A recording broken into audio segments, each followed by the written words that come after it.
ये कहानी है रानी दुर्गावती की, जिनका जन्म 1524 में गोंडवाना राज्य में हुआ। बचपन से ही उन्होंने घुड़सवारी, तीरंदाजी और युद्ध कला में प्रशिक्षण लिया। एक ऐसी रानी की जिसने न सिर्फ तलवार थामी बल्कि एक पूरी रियासत को विदेशी आक्रमण से बचाने के लिए जान की बाजी तक लगा दी। एक वीरांगना, एक माता और एक सच्ची देशभक्त तारांकन उनके पिता राजा कीरत राय ने उन्हें एक बेटा समझकर पाला। छोटे सी उम्र में ही उनका सपना था अपने राज्य की रक्षा करना।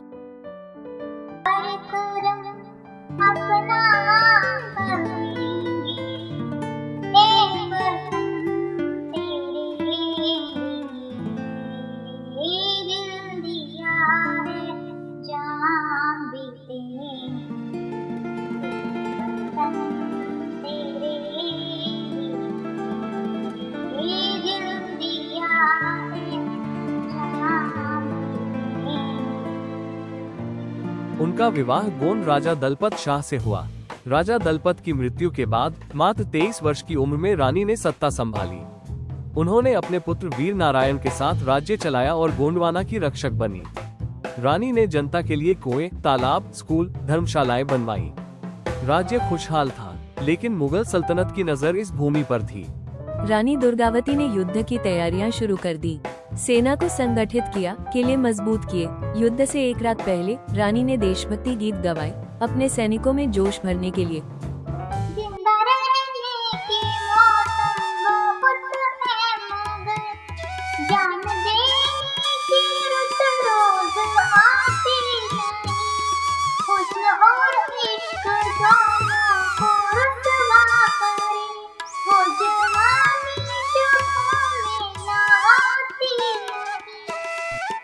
मुगल सेना और गोंड सेना आमने सामने थी। युद्ध का बिगुल बज चुका था। रानी दुर्गावती ने युद्ध किया। उन्होंने कहा, जीना है तो स्वाभिमान से, मरना है तो सम्मान से। उनकी सेना ने वीरता से लड़ाई की, लेकिन संख्या और हथियारों में भारी फर्क था। फिर भी रानी ने हार नहीं मानी। रानी ने अपनी छोटी सी सेना के साथ मुगलों का डटकर सामना किया। जंगलों में छिपकर उन्होंने गुरिल्ला युद्ध अपनाया। जब रानी को तीर लगा और बचने की कोई उम्मीद नहीं रही, तो उन्होंने वीरगति को गले लगाया। 24 जून 1564 को युद्ध का अंतिम दिन था। रानी ने अपने बेटे को पीछे भेज दिया और स्वयं रणभूमि में डटी रही। तीर से घायल होने के बाद भी उन्होंने आत्मसमर्पण नहीं किया, बल्कि अपनी कटार से स्वयं को वीरगति दे दी, क्योंकि एक क्षत्रानी हार नहीं मानती।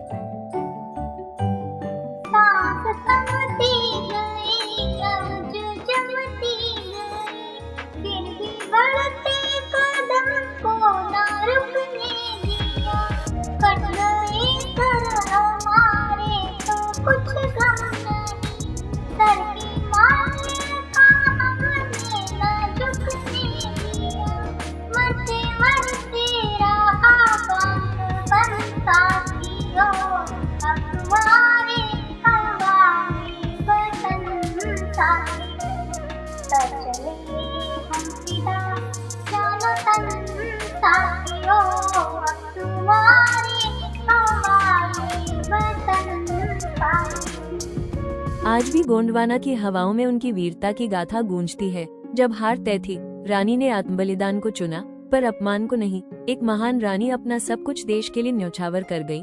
जनता ने रानी के बलिदान को कभी नहीं भुलाया। हर वर्ष उनकी वीरता का पर्व मनाया जाने लगा। रानी दुर्गावती की कहानी हमें सिखाती है, देश और सम्मान के लिए बलिदान देने से बड़ा कोई धर्म नहीं। आप सभी का तहे दिल से धन्यवाद, जो आपने इस प्रेरणादायक कहानी को अंत तक देखा और सुना। हमारा उद्देश्य है भारत की धरोहर, नारी शक्ति और देशभक्ति की अनसुनी कहानियों को हर दिल तक पहुंचाना। यदि आपको ये कहानी पसंद आई हो तो लाइक करें, शेयर करें और हमारे चैनल सुविचार सागर को सब्सक्राइब करना न भूलें। जय हिंद, वंदे मातरम। फिर मिलेंगे एक नई कहानी के साथ। तब तक के लिए सुविचार सागर के साथ जुड़े रहिए।